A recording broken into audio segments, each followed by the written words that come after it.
Hello, my name is Dan Richardson. Welcome to the Dan Richardson Show. Today we will be talking about The Punisher, One Last Kill. So this is the new Punisher special from Disney and Marvel, and sees Frank Castle as he searches for meaning beyond revenge as an unexpected force pulls him back into the fight. So basically, prior to the events of this special, Frank is able to get his final revenge on the last family who killed his family. If you don't remember, Daredevil, season 2, was about him, taking on the Irish and, the Dogs of War, who were two gangs involved, the two gangs involved in the murder of his family. But the Punisher season 1 was now about the government side of the CIA who killed his family. And then season 2 is, of course, unrelated to who killed his family, but is also sort of another origin thing of now he is full on the Punisher. Well, this is some more of that.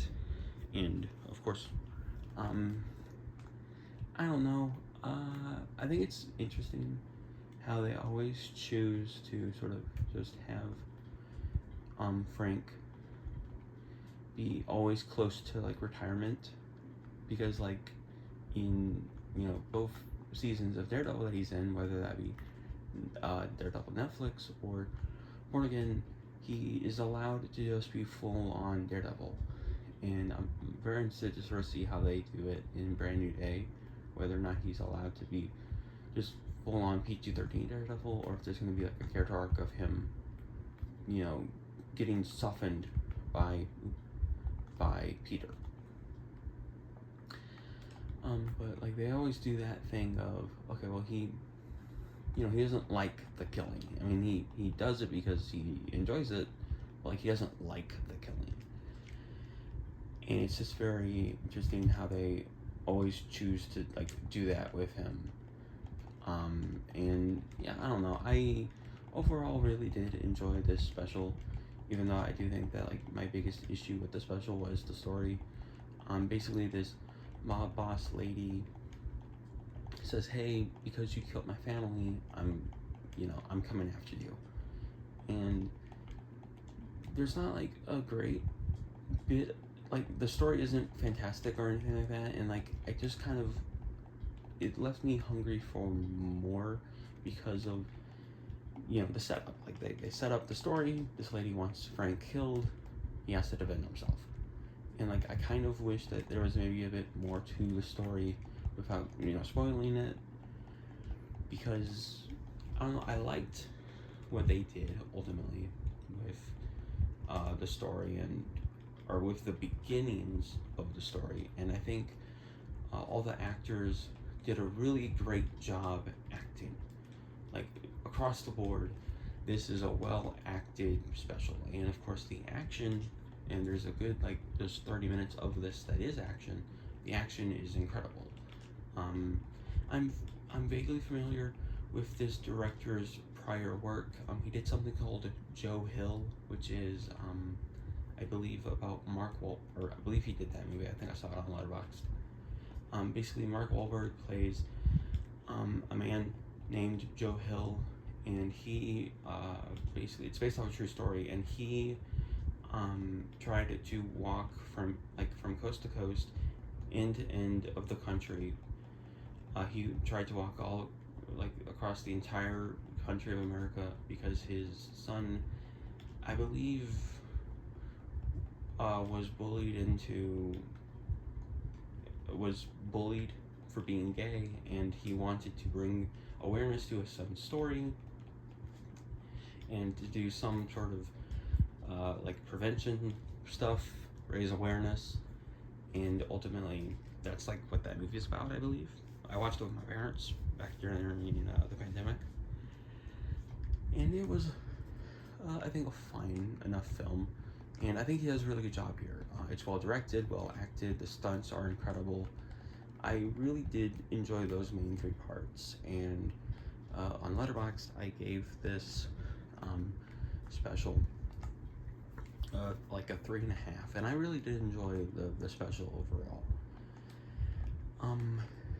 That being said, yeah, I don't know. Like this feels like it feels good, but the story could have been more. And that's like really all I want to say because I don't really want to spoil it too much. But like the story could have been, I think, more because while yes, we're all here for John Bernthal's unparalleled sort of interpretation of the character. He's a really great actor, and he's always been really good at playing Punisher. You know, we're here for him. And wow, yes, we are here for him. We're also here for really good action. I don't know, I think I could have used a bit more in the story department. And that really is like my biggest sort of complaint about the whole everything about this special. And I hope one day that we can get the revival of his show. They actually did some, I think, really good really subtle, but ultimately good connections with the original Netflix show. I don't think you necessarily need to see it, but if you enjoy this special, I think you would really enjoy his TV show, actually. His show wasn't perfect. I think it suffers the most from, okay, the show is named specifically after, like, the main character, but, like, we have to focus, you know, for reasons on, like, other characters, you know what I mean? So, like, it's, I don't know, like, his show was good. I think it was, like, it was definitely one of the best of the Naruto Netflix shows, but it was also, like, one of the, I think, sort of in the middle of a ranking, at least if I ranked those shows. But yeah, I don't know, I liked this show. I thought it was this special, I thought it was very good. I do think the Guardian special is still my favorite of the three. But this was very good, and I would love to see more of both this character, the specials, and I don't know, I can't wait for Spider-Man, Brand New Day, so, you know, that sort of, I think this doesn't really tie into either Daredevil Born Again or Brand New Day super, like, clearly, so you can watch this by itself, and if you like this, like I was saying, watch this show.